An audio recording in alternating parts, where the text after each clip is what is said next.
Lecture audio du conte La botte en cuir de buffle de Jacob et Willem Grimm par Valérie Alain.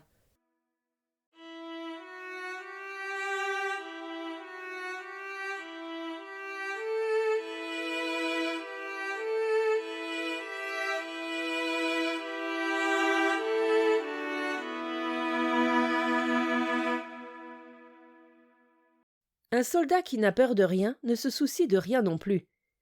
Un soldat de cette espèce avait reçu son congé, et comme il n'avait appris aucun métier et qu'il ne pouvait pas gagner d'argent, il allait çà et là et demandait aux bonnes gens de lui faire l'aumône.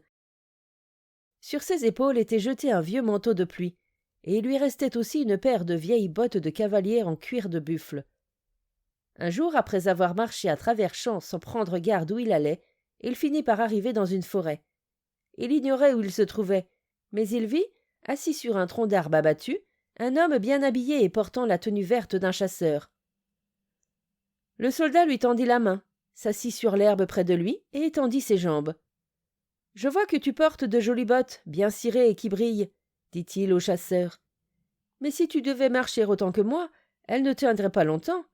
Regarde les miennes, elles sont en cuir de buffle, elles ont déjà bien servi, mais elles ne craignent rien. » Après un moment, le soldat se leva et dit « Je ne peux pas rester plus longtemps, la faim me force à avancer. Mais où vas-tu donc, frère botte cirée ?»« Je ne le sais pas moi-même, répondit le chasseur. Je me suis égaré dans la forêt. »« Alors tu es dans la même situation que moi. Qui se ressemble s'assemble, dit le soldat. Restons ensemble et cherchons notre chemin. » Le chasseur eut un léger sourire, et ils poursuivirent leur chemin ensemble jusqu'à ce que la nuit tombe. « Nous ne sortirons pas de la forêt, dit le soldat, mais j'aperçois une lumière là-bas au loin. Nous y trouverons certainement quelque chose à manger. » Ils arrivèrent à une maison de pierre et frappèrent à la porte. Une vieille femme leur ouvrit. « Nous cherchons un campement pour la nuit, et une doublure pour notre estomac, car le mien est aussi vide qu'un vieux havresac, dit le soldat. « Vous ne pouvez pas rester ici, répondit la vieille. C'est une maison de brigands, et la meilleure chose que vous puissiez faire, c'est de partir avant qu'ils ne rentrent, car s'ils vous trouvent, vous êtes perdus. »« Ça ne peut être aussi terrible que ça, rétorqua le soldat. Je n'ai rien avalé depuis 2 jours, et peu m'importe d'être tué ici ou de mourir de faim dans la forêt. J'entre. » Le chasseur ne voulait pas le suivre, mais le soldat l'entraîna derrière lui en le tirant par la manche.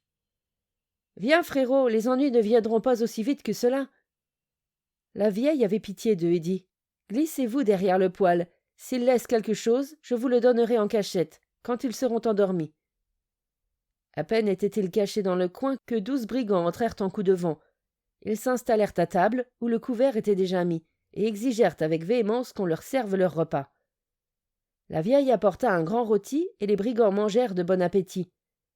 Quand l'odeur de ce plat vint chatouiller les narines du soldat, il dit au chasseur « Je n'y tiens plus, je vais m'asseoir à table et manger avec eux. »« Nous perdrons la vie par ta faute, » lui dit le chasseur en le retenant par la manche. Mais le soldat se mit à tousser bruyamment. Lorsqu'ils entendirent cela, les brigands jetèrent couteaux et fourchettes, accoururent vers le poêle et découvrirent les 2 hommes qui étaient cachés derrière. « Tiens donc, messieurs, vous êtes au coin ? Que voulez-vous ici ? On vous a envoyés en éclaireur ? Attendez un peu, nous allons vous apprendre à voler en vous suspendant à une branche de bois mort. »« Allons, un peu de délicatesse, répondit le soldat. J'ai faim, donnez-moi à manger, et vous pourrez ensuite faire de moi ce que vous voulez. » Les brigands restèrent interdits, mais leur chef parla ainsi. « Je vois que tu n'as pas peur. Bien, tu auras à manger, mais après tu mourras. »« Nous verrons bien, dit le soldat, en s'installant à table et en attaquant de bon cœur le rôti. « Frère botte cirée, viens manger toi aussi.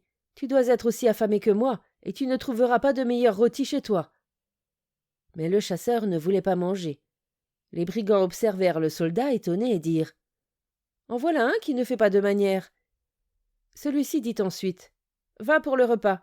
À présent, apportez-moi quelque chose de bon à boire. » Le chef des brigands était d'humeur à fermer les yeux là-dessus encore, et il cria à la vieille « Va chercher une bouteille dans la cave et apporte-en du meilleur. » Le soldat la déboucha avec bruit et s'approcha du chasseur, la bouteille à la main. « Attention, mon frère, tu vas voir ce que tu vas voir. Je vais boire à la santé de toute la bande. » Sur ces mots, il fit tourner la bouteille au-dessus des têtes des brigands et s'écria: « Vous vivrez tous, mais vous resterez la bouche ouverte et le bras droit en l'air. » Puis il but une bonne gorgée.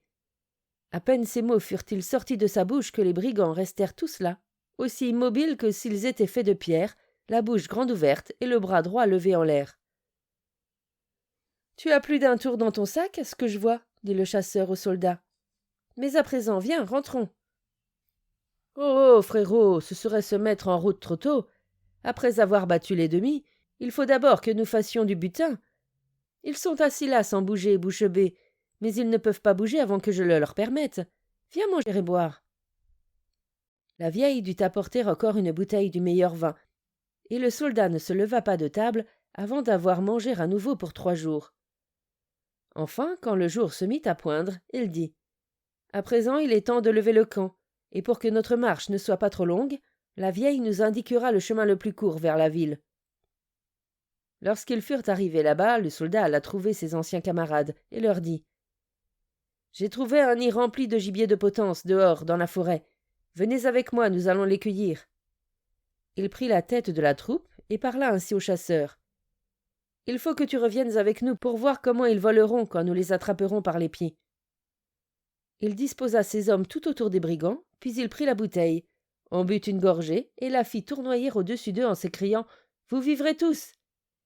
Ils retrouvèrent aussitôt leur liberté de mouvement, mais on les jeta à terre et on leur attacha les mains et les pieds avec des cordes.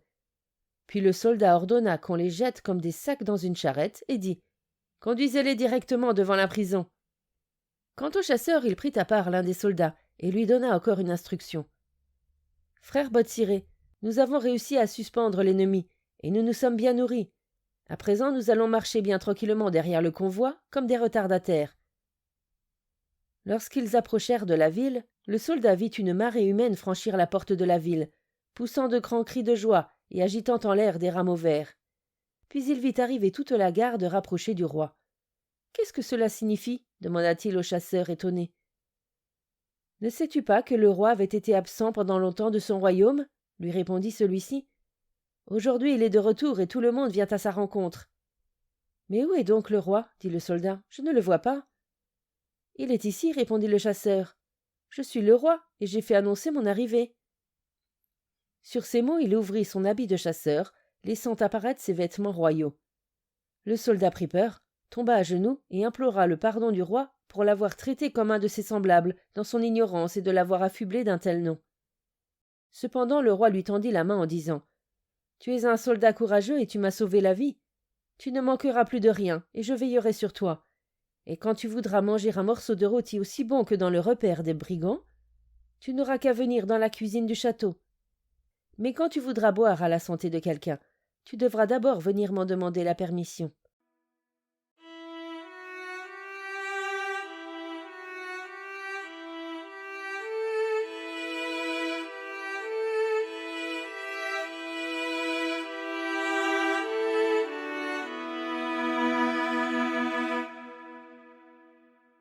Fin de la lecture du conte La botte en cuir de buffle. Merci de votre écoute. Je vous rends vos oreilles, cœur avec les doigts.